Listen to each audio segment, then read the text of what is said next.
해보겠습니다. 오늘 하나님께서 우리들에게 주신 말씀은 야고보서 3장 1절부터 12절입니다. 야고보서 3장 1절부터 12절 한 절씩 교독하겠습니다.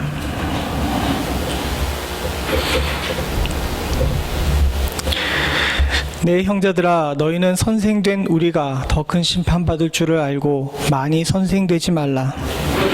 다 실수가 많으니 말에 실수가 없는 자면 온전한 사람이라. 능히 온몸도 굴레를 씌우리라.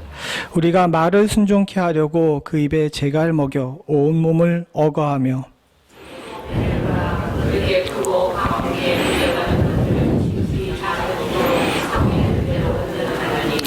이와 같이 혀도 작은 지체로 돼 큰 것을 자랑하도다. 보라, 어떻게 작은 불이 어떻게 많은 나무를 태우는가. 생서 온 생의 받기를 불사르나니 그 사르는 것이 지옥불에서 나느니라. 여러 종류의 짐승과 새며 벌레와 해물은 다 길들임으로 사람에게 길들였거니와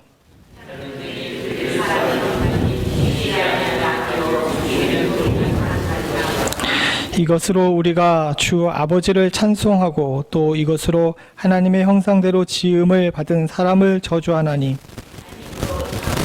저주가 나는도다. 내 형제들아, 이것이 마땅치 아니하니라. 샘이 한 구멍으로 어찌 단물과 쓴물을 내겠느뇨.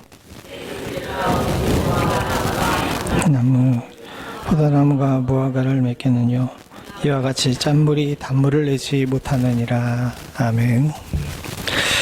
야고보서에서 3장은 특별히 목회자들을 향하여서 준 권면이라고 1차적으로 볼 수 있습니다.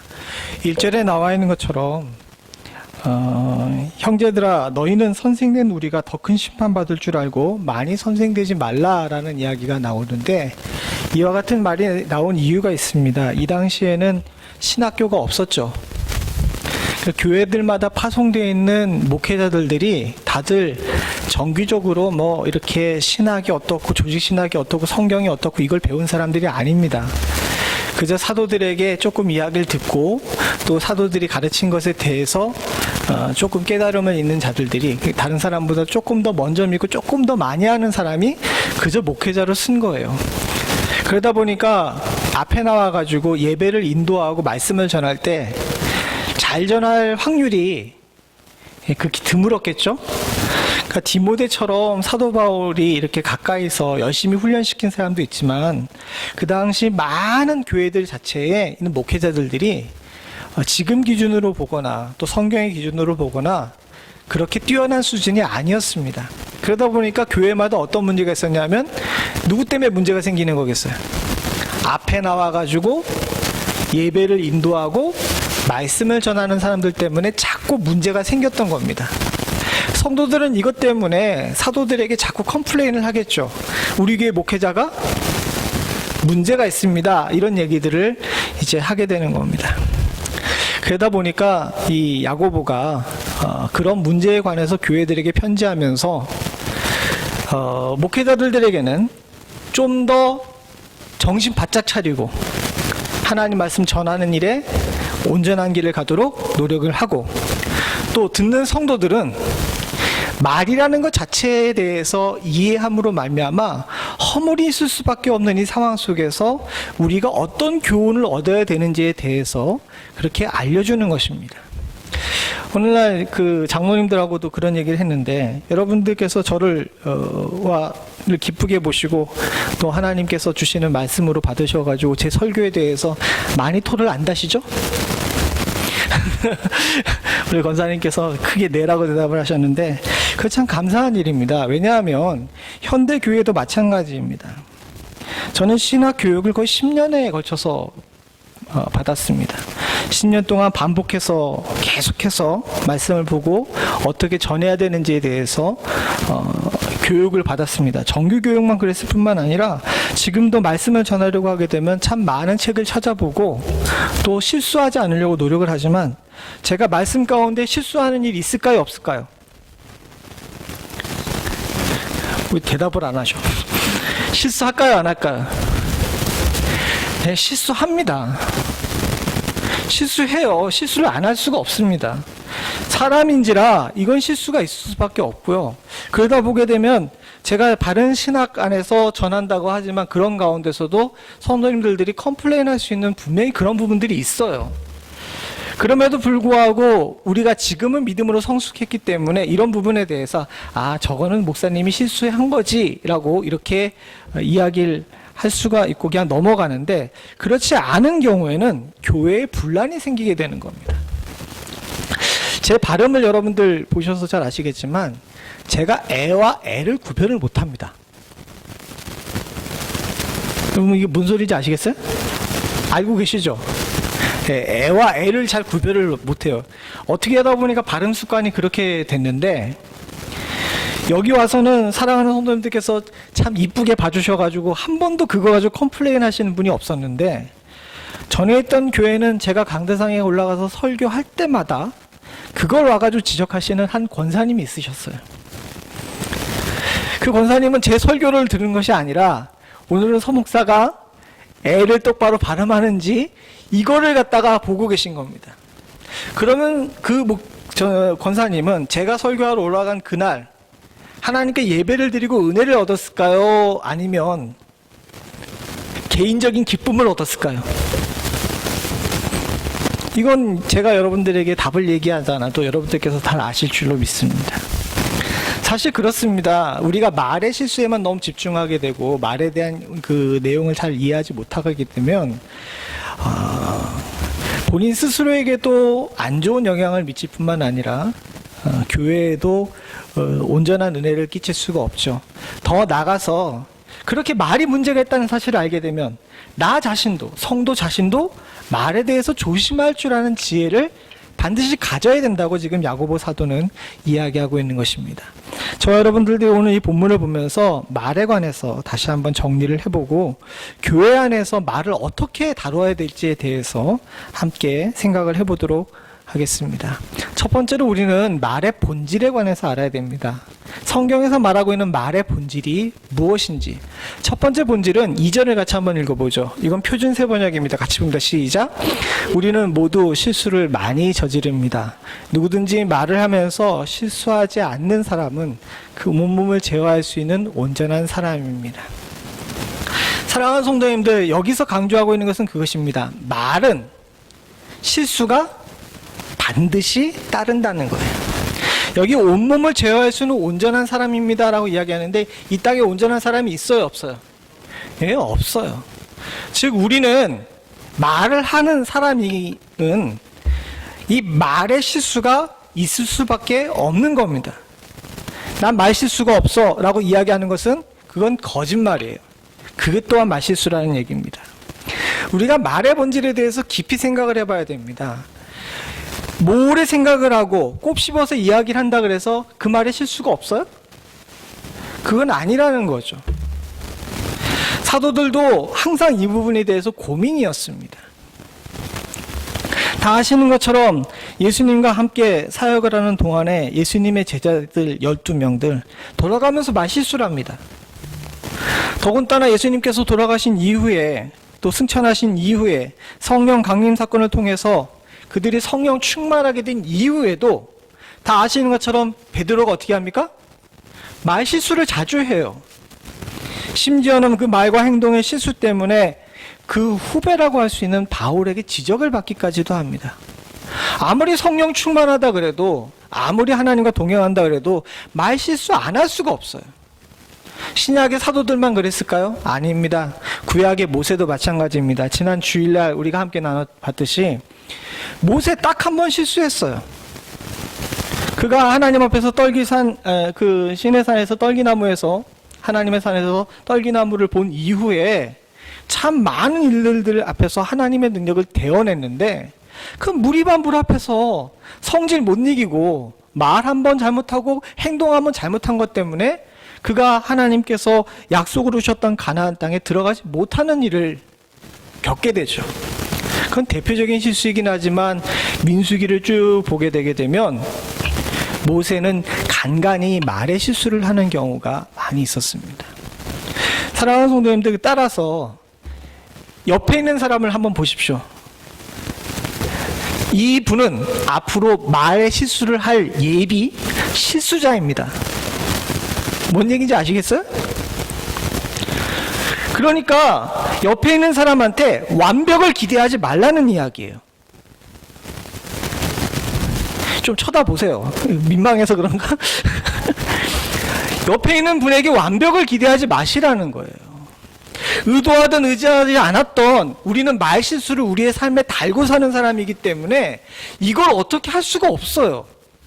그런데 옆에 있는 사람이 말을 실수를 하게 되면 난 말실수한 건 생각하지 않고 그 사람 말실수한 거에 대해서 우리가 어떻게 합니까? 꼬투리를 잡기 시작했죠.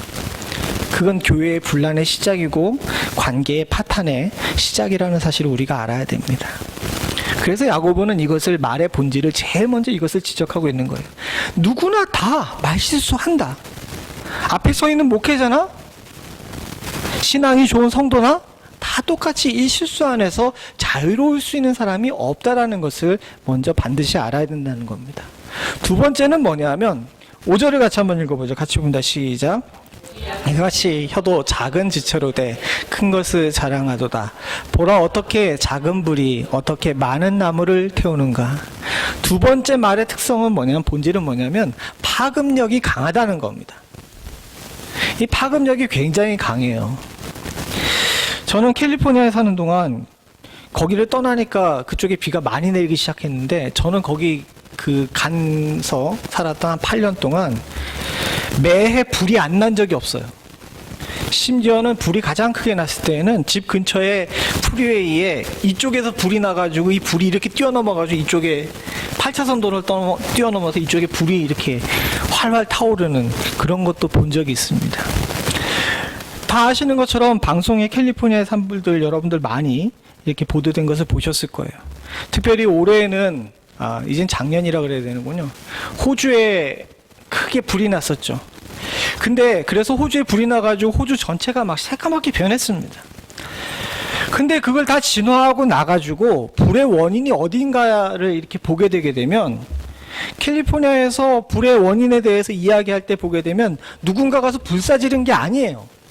어딘가에서 막 전기가 합성된 것이 아니에요. 저 요세미티 끝에 있는 어느 산골짜기에서 갑자기 나무가 이렇게 바람에 막 흔들리다가 그게 너무 마찰이 심해가지고 거기서 조그마한 불씨가 나는데 그게 시아라 네바다 산맥 전체를 갖다 다 태울 정도로 그렇게 크게 불이 나게 되는 겁니다. 혀도 마찬가지라는 겁니다. 아주 작은 불씨였는데 이 작은 불씨 때문에 확 번져나가요. 말의 속성이라는 게 그렇습니다. 옆에 있는 사람한테 내가 하니까 A 집사님이 이렇게 해가지고 그 집에 돈 한 10만 원 손해봤대라고 얘기했는데 조금 지나게 되면 어떻게 됩니까? 불과 일주일, 2주 지나가지고 이 사람 저 사람 넘어가서 한 4-5명만 넘어가게 되면 그 집은 절반 쫄딱 망했대라고 바뀔 수 있는 것이 말이라는 거예요. 그렇게 말의 파급력이 굉장히 크다는 사실을 우리들이 알아야 됩니다. 6절인데요. 위에 있는 것은 우리 성경, 그리고 밑에 있는 성경은 공동 세번역입니다. 밑에 있는 것만 한번 읽어보죠. 같이 봅니다. 시작. 혀는 불과 같습니다. 혀는 우리 몸의 한 부분이지만 몸을 더럽히고 세상살이의 수레바퀴에 불을 질러 망쳐버리는 악의 덩어리입니다. 그리고 혀 자체도 결국 지옥불에 타버리고 맙니다. 야고보는 특별히 혀가 싫었던 것 같아요. 그런데 저 말의 깊은 부분을 우리가 잘 생각해 봐야 됩니다. 혀를 정의할 때 불과 같다라고 이야기하죠. 통제가 불가능하고 전염성이 강하고 그 결과가 파괴적이라는 겁니다. 그래서 우리는 말을 할 때 항상 조심해야 되고 말이 결국은 우리의 삶에 있어서 가장 큰 적이 될 수 있다는 사실에 대해서 항상 염두를 두고 말 조심해야 될 줄로 믿습니다. 사랑하는 성도님들, 이 말에 대해서 우리가 잘 조절하지 못하게 되면 교회 쉽게 무너집니다.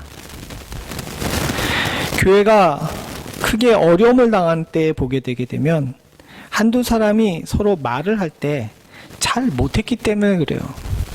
그 욕을 하거나 잘못된 것을 이야기하는 것이 아니라 나는 B라는 사람한테, A라는 사람이 B라는 사람한테 이러이러해서 이렇게 했습니다 라고 이야기를 했는데 B라는 사람이 그것을 이 A라는 사람이 말한 것과는 전혀 다른 의도로 받아들일 수가 있다는 거예요.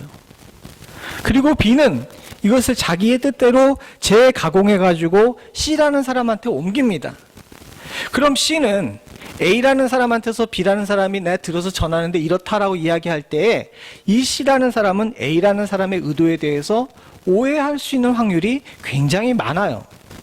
실제적으로 세상 학문에서도 커뮤니케이션을 연구하시는 분들이 이야기를 하는데 사람을 6명만 넘어가게 되면 본래 처음 이야기했던 사람의 의도의 60%밖에 전달이 안 된답니다.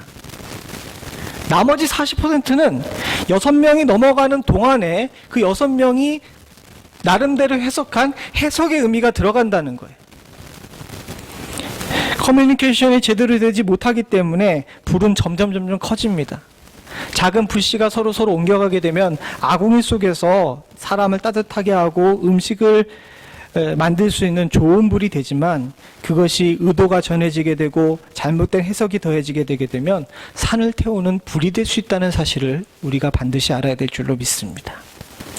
그리고 또 한 가지 꼭 알아야 될 말의 본질이 하나 더 있는데요. 그것은 뭐냐면 쓰기 나름이라는 거죠.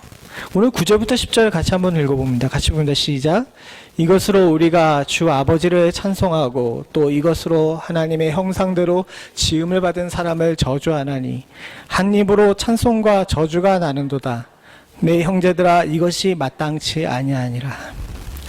물론 10절의 맨 끝에는 마땅치 아니하다라고 이야기 나오지만 9절과 10절을 볼 때 이 말의 특징 중에 하나가 뭐냐면 한 구멍에서 어떻게 됩니까?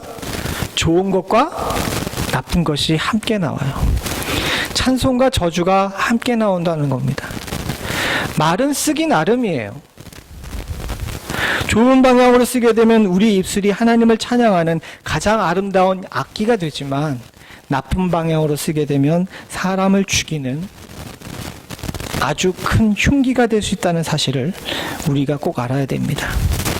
교회 안에서 우리는 찬양의 도구와 흉기를 같이 지니고 있는 사람입니다. 우리가 이걸 어떻게 휘두르냐에 따라서 하나님 앞에 예배하는 자가 될 수 있고요. 교회를 망가뜨리는 사람이 될 수 있다는 사실을 알기를 야고보는 원했던 거예요.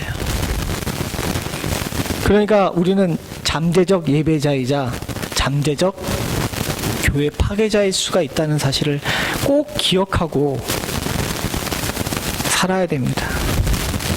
항상 그래서 두렵고 떨리는 마음으로 말씀을 전합니다. 제가 오늘 한 집사님이 잠깐 그 교회를 방문하셨는데 그분이 그런 얘기를 하시더라고요. 좀 목사님 말씀을 설교를 좀 적당히 준비하시라고요. 그래서 그 앞에서는 그냥 웃었습니다. 그런데 사실 그 적당히 준비하는 게 참 쉽지가 않아요. 왜냐하면 혹여나 제가 말씀을 잘못 전함으로 말미암아서 그것으로 상처를 받거나 넘어지거나 실족하게 되게 되면 그걸 감당하는 일이 쉽지가 않다는 사실을 너무 잘 알고 있기 때문에 그렇습니다. 주님께서도 분명히 이야기하셨죠. 산상수훈에. 누구든지 한 소자를 실족하게 하면 어떻게 하라고 그랬습니까? 어떻게 된다고 그랬어요? 예, 연자맷돌을 목에 달아 바다에 빠치우는 것과 같다라고 이야기하죠. 아주 두렵고 떨리는 것이 앞에 나와서 말씀을 전하는 일입니다. 그래서 오늘 본문에도 1절에 야고보가 앞에 나와 서는 것을 기뻐하지 말라고 이야기하죠. 많이 선생되지 말라라고 이야기한 것이 바로 그런 겁니다. 항상 우리 안에 이런 두 가지 속성이 함께 있다는 사실을 알고 우리는 말을 할 때 조심하고 또 조심할 줄 아는 지혜가 있어야 될 줄로 믿습니다. 우리가 이런 상황에서 방향을 잘 잡아야 쓰기 나름이라는 사실을 아는 상황이기 때문에 우리는 방향을 잘 잡아야 돼요. 망가뜨리는 저주의 말이 아니라 찬송하는 찬양의 말이 나오도록 방향을 잘 잡아야 됩니다. 이 방향을 잘 잡는 것에 관해서 오늘 말씀은 3절과 4절에 두 가지 예를 듭니다. 여기 3절에 나와 있는 말은 이 입에서 나오는 말이 아니라 뭡니까? 예, 타고 다니는 말이에요.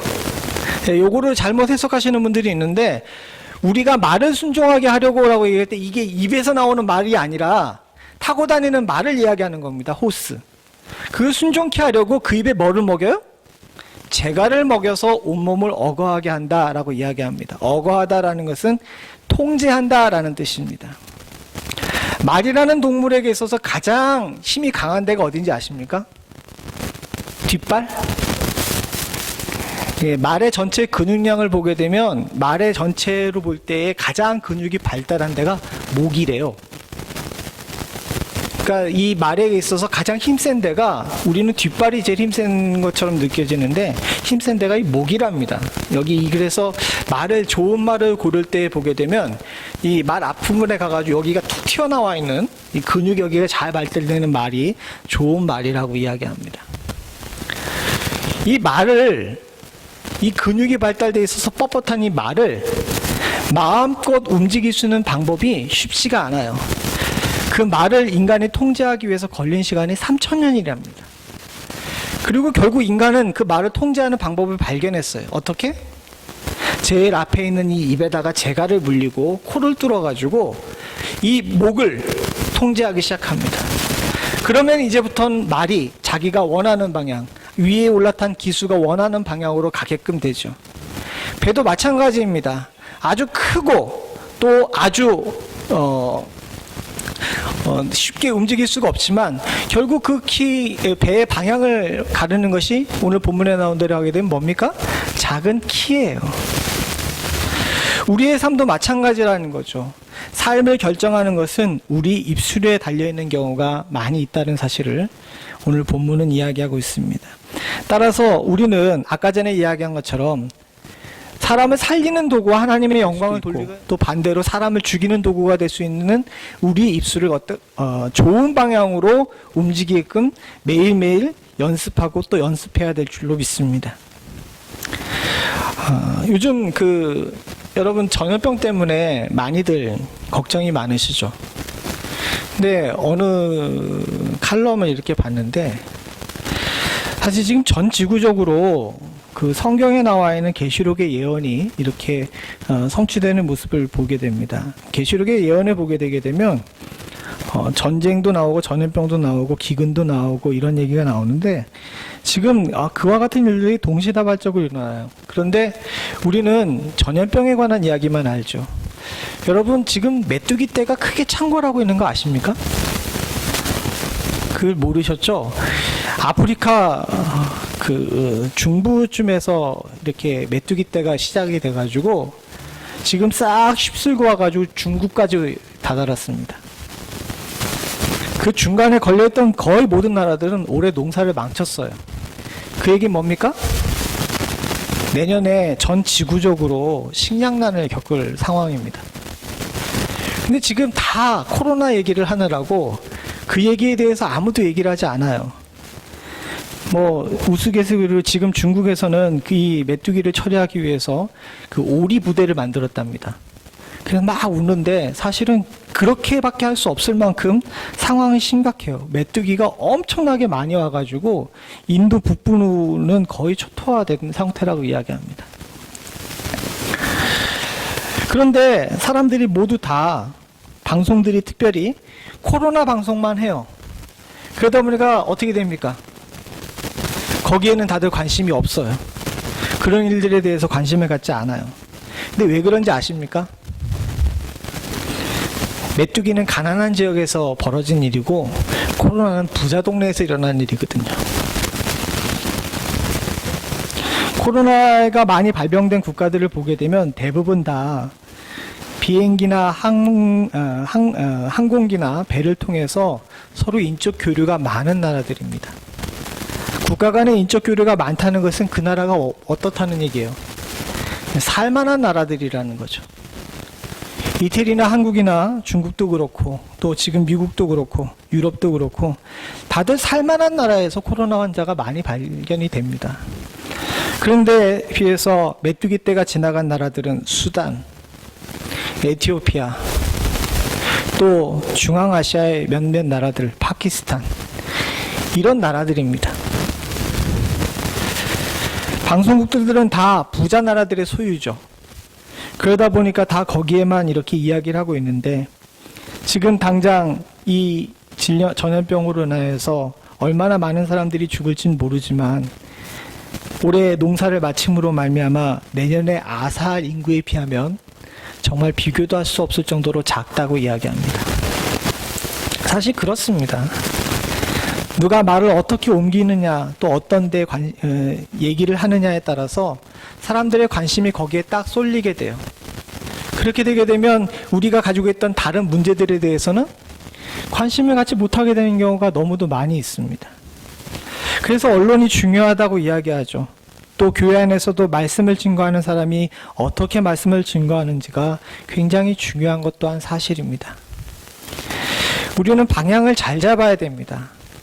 이 방향을 잘 잡지 못하게 되면 사람의 인생이 망가질 뿐만 아니라 더 나아가서는 조금 전에 이야기한 것처럼 온 세상이 힘들게 될 수가 있다는 사실을 꼭 기억해야 될 줄로 압니다. 성경에 보게 되면 창세기 3장 12절에 이 말씀이 나옵니다. 같이 한번 보죠. 시작. 아담이 가로되 하나님이 주셔서 나와 함께 하신 여자 그가 그 나무의 실과를 내게 주므로 내가 먹었나이다. 다 아시는 것처럼 선악과를 따먹은 이후에 하나님께서 아담에게 왜 따먹었니? 하고 물어봤을 때 아담이 한 이야기입니다. 여러분, 이때 아담은 누구의 핑계를 대죠? 예, 우리는 여자의 핑계를 댔다라고 생각을 합니다. 근데 더 근본적으로 보게 되면 여자를 핑계댄 게 아니에요. 아담이 가로되 여자가 내게 주어서 먹었다라고 이야기하는데 그 여자는 어떤 사람입니까? 하나님이 주셔서예요. 저 본문에 대해서 신학적으로 보게 되면 지금 아담이 이 선악과를 따먹게 된 책임을 누구한테 돌리는 겁니까? 하나님께 돌리는 거예요. 아담은 이 하나님께 이걸 돌림으로 말미암아 그 인생이 완전히 망가졌을 뿐만 아니라 그의 자손 모두가 다 원죄를 지는 그런 결과를 얻게 되었습니다.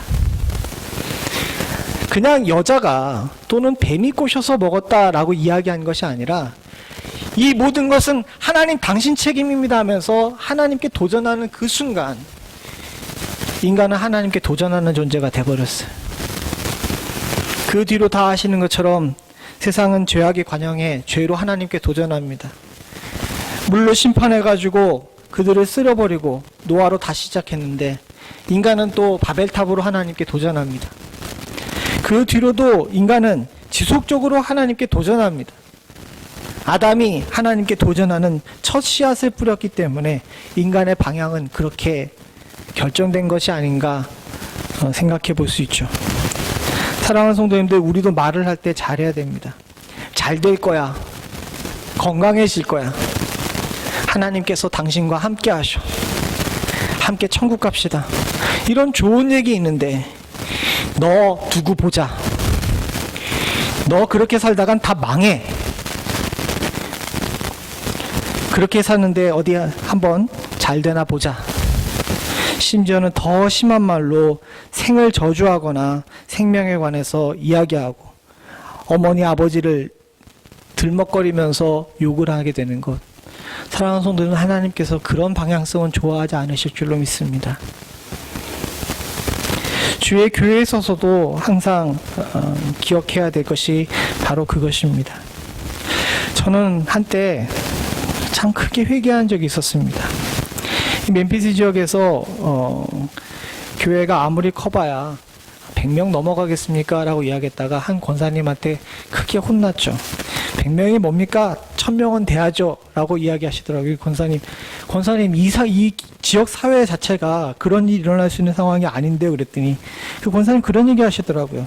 혹시 아세요, 목사님? 여기 한국 기업이 크게 공장 짓고 들어올지. 저는 그 얘기를 듣고 나서 그냥 웃어서 넘겼는데 얼마 전에 여기 있는 큰 공장 하나를 한국 기업이 인수했더라고요. 물론 1000명까지는 안 될지 모르지만 그때 딱 그런 일을 겪고 나가지고 하나님 앞에 크게 회개했습니다. 아휴. 목사가 그 그릇밖에 안 되니까 그릇이 고만한 겁니다. 그러나 만약 하나님 앞에서 내가 크게 구하게 되고 내 입술을 크게 벌렸다면 주께서 분명히 더 크게 갚아주시는 역사가 있을 줄로 믿습니다. 여러분의 인생 가운데서도 이런 방향성을 붙잡기를 원합니다. 말에 고삐를 채워서 좌로나 우로나 방향을 만든 것은 바로 위에 올라탄 기수입니다. 저와 여러분들도 마찬가지입니다.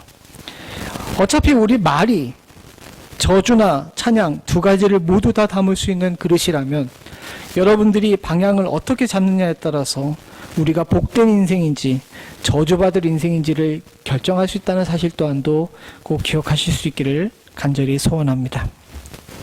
사랑하는 성도님들, 마지막으로 우리가 생각해야 될 것은 이것입니다. 말은 우리의 근본을 드러냅니다. 오늘 본문의 11절부터 12절에 보게 되면 특별히 11절을 같이 한번 읽어보죠. 같이 봅니다. 시작. 샘이 한 구멍으로 어찌 단물과 쓴물을 내겠느뇨. 물론 여기서는 샘에서 단물과 쓴물이 한꺼번에 나오지 않는다라는 것을 이야기하긴 하지만 한 주석 연구가가 그런 얘기 썼더라고요. 여기다가 샘이라는 단어를 쓴 이유를 한번 묵상해 봐야 될 필요가 있다. 맞습니다. 왜 샘이라는 것을 썼을까요? 여러분, 샘에서 물이 나오는 거 보셨습니까? 그 물이 나오는 근원을 보기 참 힘듭니다. 그러나 아주 깊은 곳에서 퐁퐁퐁퐁 솟아오는 물이 그 샘을 구성하는 전체를 만들게 되죠. 말이라는 게 그렇다는 겁니다. 마치 단물과 쓴물인 것처럼 아주 우리 내면의 깊숙한 곳에서 툭툭 나옵니다. 우리는 혀를 움직여서 말을 하는 것 같지만 실제로는 그렇지가 않습니다. 우리 내면에 있는 근원이 말로 표현되는 것입니다. 세상의 격언에 말은 인격을 드러낸다 그러는데 성경은 그렇게 얘기하지 않습니다. 인격보다 더 깊은 곳, 인격보다 더 사람의 생각이나 뜻이 닿기 힘든 곳에서 나오는 것이 말이라고 해요. 우리의 깊은 곳에서 나오는 이 말이 과연 어떤 형태를 가지고 있고 또 어떤 성격을 갖고 있는지 깊이 생각해 봐야 될 줄로 믿습니다. 싫어하고 미워하는 사람들이 있을 수 있습니다. 그러나 사랑하는 성도님들, 내 근원이 선하고 깨끗하다면 싫어하고 미워하는 사람들을 향하여서도 참 아름다운 이야기를 선포할 수 있지 않을까요? 전 다윗이라는 사람이 사울을 대하는 모습에서 이것을 발견했습니다. 사울은 다윗을 지속적으로 공격합니다. 한마디로 표현해서 서로 원수죠. 사울은 다윗에게 심한 말까지 합니다. 그러나 사랑하는 성도님들 다 아시는 것처럼 다윗은 그 어떤 상황에서도 사울을 향하여 저주하지 않습니다. 왜냐하면 그 근본에서 사울을 사랑하는 마음, 하나님을 경외하는 마음이 있었기 때문인 줄로 믿습니다. 여러분들, 여러분의 삶 속에서도 미워하고 싫어하는 사람이 교회와 가정에서 있을 수 있습니다. 사랑하는 성도님들과 제가 표면적으로는 미워한다 할지라도 근본이 선한 사람이 되어서 저들을 향하여서 선한 말로 다가갈 수 있는 은혜가 있기를 소원합니다. 말씀 한 구절 보고 말씀을 맺도록 하겠습니다. 디모데전서 2장 14절부터 15절인데요. 같이 한번 읽어보죠. 같이 봅니다. 시작. 너는 저희로 이 일을 기억하게 하여 말다툼하지 말고 하나님 앞에서 엄히 명하라. 이는 유익이 하나도 없고 도리어 듣는 자를 망하게 함이니라. 내가 진리의 말씀을 옳게 분별하여 부끄러워할 것이 없는 일꾼으로 인정된 자로서 자신을 하나님 앞에 드리기를 힘쓰라. 사도 바울은 디모데에게 목회를 가르쳐주면서 교회 안에서 말다툼하는 일을 갖다 어떻게 하라고요? 하지 말라고 엄히 명하라 라고 이야기합니다. 그리고 이런 것들이 유익이 하나도 없고 듣는 자들, 말하는 자뿐만 아니라 듣는 자들을 망하게 한다라고 이야기하죠. 그런데 이 14절도 중요하지만 그 다음에 나오는 15절을 우리가 집중해서 봐야 됩니다. 오늘 15절에 보게 되면 옳게 분변하며 라는 단어가 나오는데 저 옳게 분변하며 라고 나오는 이 단어의 헬라어의 원뜻은 뭐냐면 바르게 자르다예요. 바르게 자르다. 옳게 분별하며가 아니라 바르게 자르답니다. 근데 이게 건축 용어래요. 이 건축 용어로 이걸 쓰는데 어느 때 쓰냐면 길을 반듯하게 내다라는 때 이 단어를 쓴다 합니다. 길을 반듯하게 내다. 근데 로마 시대 때의 길은 다 누가 냈는지 아십니까? 군인들이 냈어요. 군인들이 길을 내는 이유는 딱 한 가지입니다. 보급품을 제대로 운송하고 군대를 잘 이동하기 위해서입니다. 그러다 보니까 로마의 길은 이렇게 돌아가는 게 없어요. 왜? 여러분 군대 가는 것은 알겠지만 군대는 속도가 굉장히 중요하고 시간이 굉장히 중요하거든요. 그러니까 A라는 지점을 B 지점이라고 하는 쪽으로 가게 되면 이렇게 돌아가는 법이 없습니다. 어떻게 됩니까? 구멍을 뚫어가 산을 뚫어가지고 굴을 내든지 다리를 놓든지 어떻게 해서든지 이 둘 사이 A와 B 사이를 갖다 바르게 쫙 잘라요. 그럴 때 쓰는 단어가 바로 이 바르게 자르다, 옳게 분변하며 라는 단어입니다. 사랑하는 성도님들, 우리가 말을 잘 다스리면서 생각해 봐야 될 것이 있어요. 15절에 나온 것처럼 진리의 말씀으로 향한 우리의 생각을 바르게 잘라서 진리의 말씀이 나의 입에서 그대로 나올 수 있게끔 그렇게 삶을 조정할 줄 아는 지혜가 우리 가운데 있어야 된다는 겁니다. 사도 바울은 디모데에게 지금 그걸 요구하고 있는 거예요. 진리의 말씀이 너에게 있잖아. 너에게 있으면 그걸 성도들에게 이야기할 때 어떻게 하라는 겁니까? 돌아가거나 첨부하거나 또는 네 마음의 해석대로 하지 말고 어떻게 하라고요? 바르게 잘라서 하나님의 말씀을 온전히 대언하고 주께서 주신 은혜를 성도들에게 바르게 이야기하는 그런 사람이 되어야지만 교회 안에서 말다툼을 하거나 또는 다른 사람을 평가하여서 저주하는 일이 없어지게 된다라는 사실을 우리들에게 알려주고 있는 것입니다. 저와 여러분들은 길을 바로 내는 자들이 될 수 있기를 소원합니다. 이를 위해서는 말씀을 잘 보고 말씀 안에 있는 말만 우리 입술에 담을 수 있기를 소원합니다.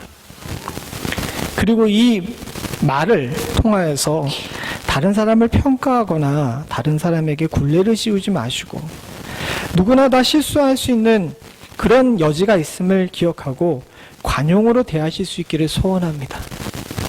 말은 어차피 다 자기 자신에게로 돌아옵니다. 내가 비록 저주를 들었다 하더라도 사랑하는 성도님들, 내가 하나님의 은혜 안에 거하는 사람이라면 그 저주 정도는 충분히 이겨나갈 수 있을 줄로 믿습니다. 도리어 그 저주를 입에 담은 사람의 머리 위로 돌아가는 것이 성경적 인생관임을 저와 여러분들이 잊지 않으실 수 있기를 간절히 소원합니다. 같이 기도하시겠습니다.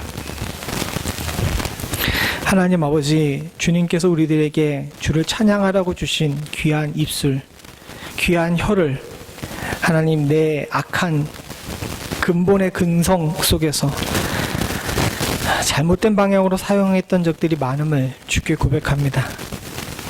아버지 하나님, 주께서 이를 용서하여 주시었고 제단 숯불을 제 입술에 대어 하나님 깨끗게 하여 주시는 은혜를 허락하여 주시옵소서. 성도들을 향하여 하나님의 말씀만 바로 증거할 수 있도록 주님 도와주시옵고 방향을 잘 잡아 하나님께 영광 돌리며 교회를 살리고 우리 가정에 복되게 만드는 방향으로 말을 사용할 수 있는 저희들 될 수 있도록 주님 도와주시옵소서. 세상이 워낙 어지러워서 세상의 많은 사람들은 스스로 보여주고 싶은 것만 보여주는 삶 속을 살고 있지만 저희들에게 지혜를 허락하시사 분별할 줄 알게 하시고 하나님의 영광과 주님의 뜻에 항상 귀 기울이며 겸비하며 살아갈 수 있는 저희들 되게 하여 주시사 하나님 세상의 악에 버타여 살지 않을 수 있도록 주님 도와주시옵고 세상의 두려움에 넘어가지 않을 수 있도록 주님 도와주시옵소서. 주께서 주의 사랑하는 성도들을 붙드시고 넘어지지 않게 하실 줄로 믿사옵고 모든 말씀 예수님의 이름으로 간절히 기도드립니다.